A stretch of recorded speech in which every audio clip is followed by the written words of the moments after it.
ರಾಜುಗೌಡ್ರನ್ನು ಸೇರಿದಂತೆ ಹೇಳ್ತಿರೋದು ಪಕ್ಷಕ್ಕೆ ವಿಜಯೇಂದ್ರ ಅವರು ಅನಿವಾರ್ಯ ಅಲ್ಲ. ನೋಡ್ರಿ, ರಾಜುಗೌಡರು ಅನಿವಾರ್ಯ ಅಲ್ಲ, ವಿಜಯೇಂದ್ರ ಅನಿವಾರ್ಯ ಅಲ್ಲ, ಆರ್ ಅಶೋಕಣ್ಣನು ಅನಿವಾರ್ಯ ಅಲ್ಲ. ಓಕೆ, ಬಿಜೆಪಿ ಪಕ್ಷಕ್ಕೆ ಅನಿವಾರ್ಯ ಅಂತಂದ್ರೆ ಬಿಜೆಪಿಯ ಬೂತ್ ಮಟ್ಟದ ಕಾರ್ಯಕರ್ತರು, ಬೂತ್ ಮಟ್ಟದ ಅಧ್ಯಕ್ಷರು, ಗ್ರಾಸ್ ಲೆವೆಲ್ ಲೀಡರ್ಸ್ ಗಳು ನಮ್ಗೆ ಅನಿವಾರ್ಯ ಹೊರತಾಗಿ ಲೀಡರ್ಸ್ ಅನಿವಾರ್ಯ ಅಲ್ಲ. ನೀವು ಬಿಜೆಪಿ ಮಂತ್ರಿ ಆಗಿದ್ದವರು, ವಿಜಯೇಂದ್ರ ಇನ್ನೂ ಮಂತ್ರಿ ಆಗಿಲ್ಲ. ಹಾಗಾಗಿ ನೀವು ಮಂತ್ರಿ ಆಗಿದ್ದವರು, ಸೀನಿಯಾರಿಟಿ ನೀವೇ ಸೀನಿಯರ್. ನಾನ್ ನಿಮ್ನೇ ಕೇಳ್ತಿರೋದು, ರಾಜ್ಯ ಬಿಜೆಪಿಲಿ ಎಲ್ಲವೂ ಸರಿಯಾಗಿದ್ಯಾ? ನೋಡ್ರಿ, ಇಲ್ಲಿ ಸೀನಿಯಾರಿಟಿ ಅಂತ ಬರಂಗಿಲ್ಲ. ನಾನು ಸರ್, ಇದು ವಯಸ್ಸಿನ ಸೀನಿಯರ್ ಅಲ್ಲ, ಅಧಿಕಾರದ ಅನುಭವ ಸೀನಿಯರ್ ನಾನು ಇದ್ದೇನೆ. ಹೌದು, ಅದ್ರಾಗ ಎರಡನೇ ಮಾತೇ ಇಲ್ಲ.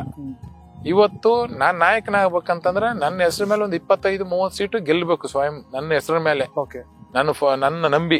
ಸರ್, ನರೇಂದ್ರ ಮೋದಿ ಅವರು ಕಲ್ಯಾಣ ಕರ್ನಾಟಕಕ್ಕೆ ಬಂದ್ರೆ ನೇರವಾಗಿ ವೇದಿಕೆ ಮೇಲೆ ಬಂದು ಫಸ್ಟ್ ನಿಮ್ಮ ಹೆಗಲ ಮೇಲೆ ಕೈ ಹಾಕ್ತಾರೆ. ಅಲ್ಲ, ಅದು ಅವ್ರ ಪ್ರೀತಿ ರೀ.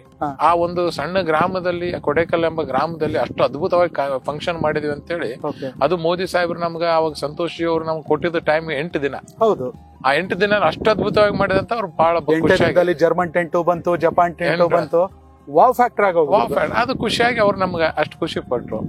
ಇಲ್ಲಿ ನಮ್ಮ ಹತ್ರ ನಾನು ಹೇಳ್ತಲ್ಲ, ವಿಜೇಂದ್ರ ನಮ್ಮ ಟೀಮಿನ ನಾಯಕರು. ಅವ್ರ ಟೀಮ್ ನಾಯಕತ್ವ ನಮ್ಗೆ ಆಡ್ಬೇಕಾದಂತ ಸಂದರ್ಭದಲ್ಲಿ ನಾವು ಪ್ಲೇಯರ್ಸ್ ಎಲ್ಲರೂ ಸರಿಯಾಗಿ ಆಡಿದಾಗ ನಮ್ಗೆ ಒಳ್ಳೆ ಚಾನ್ಸ್ ಇದೆ. ನಮ್ಗೆ ಯಾಕೆ ಒಳ್ಳೆ ಕೋಚ್ ಬೇಕಂತ ಹೇಳ್ತಿದೀನಿ ಅಂತಂದ್ರೆ, ತಂಡನ ಯಾರೋ ಸೀನಿಯರ್ಸ್ ಏನಾರ ಇದಾರ ಅವ್ರು ಮೂಗಿಡಿದು ಕೇಳಂತದ್ ಇದಾಗ್ಬೇಕು. ಈಗ ನೋಡಿ, ಯಡಿಯೂರಪ್ಪ ಅವರಿಗೆ ಆಕ್ಟಿವ್ ಆಗಿದ್ದಾರೆ, ಮತ್ತೆ ಅಮಿತ್ ಶಾ ಅವ್ರು ಬಂದೋದ್ಮೇಲೆ ಅವ್ರು ಒಳ್ಳೆ ಕೋಚ್ ಅಲ್ವಾ? ನಮ್ ಸಾಹೇಬ್ರದ ಪ್ರಾಬ್ಲಮ್ ಏನಾಗ್ತಿದೆಪ್ಪ ಅಂತಂದ್ರೆ, ನಾನ್ ನಿಮ್ಮತ್ತೆ ಇವತ್ತು ಓಪನ್ ಆಗಿ ಮಾತಾಡ್ತೀನಿ. ದಯವಿಟ್ಟು ಸರ್, ಅವ್ರಕ್ಕಿಂತ ಒಳ್ಳೆ ನಾಯಕರು ಕರ್ನಾಟಕದಲ್ಲಿ ಇನ್ನೊಬ್ರು ಇಲ್ಲ. ಬಿಜೆಪಿ ಅಂತ ಬಂದಾಗ ಇಲ್ಲಿ ನೋಡ್ರಿ, ದೇವೇಗೌಡರು, ಯಡಿಯೂರಪ್ಪ ಸಾಹೇಬ್ರು ಮತ್ತು ಸಿದ್ದರಾಮಯ್ಯ ಸಾಹೇಬ್ರು, ಇವ್ರು ಮೂವರು ಪಕ್ಷಾತೀತವಾಗಿ ಒಂದು ಕಮ್ಯುನಿಟಿಯಿಂದ ಒಂದು ಅವರೇ ಒಂದು ಚರಿಷ್ಮೆ ಮೇಲೆ ಬಂದಂತ ನಾಯಕರು. ಅವ್ರಿಗೆ ನಾವ್ ಯಾರಿಗೂ ಕಂಪೇರ್ ಮಾಡಕ್ ಆಗಂಗಿಲ್ಲ. ಬಟ್ ಯಡಿಯೂರಪ್ಪ ಸಾಹೇಬ್ ಪ್ರಾಬ್ಲಮ್ ಇಲ್ಲಿ ಏನಾಗ್ತಿದೆ ಅಂತ, ವಿಜೇಂದ್ರ ಅವರೇ ಅಧ್ಯಕ್ಷ, ಇದಕ್ಕೋಸ್ಕರ ಅವ್ರು ನೇರವಾಗಿ ಯಾರಿಗೂ ಹೇಳಲಾರ್ದಂತ ಪರಿಸ್ಥಿತಿ ಇದೆ. ಕನೆಕ್ಟ್ ಕರ್ನಾಟಕ, ಇದು ನಿಮ್ಮ ನೆಟ್ವರ್ಕ್.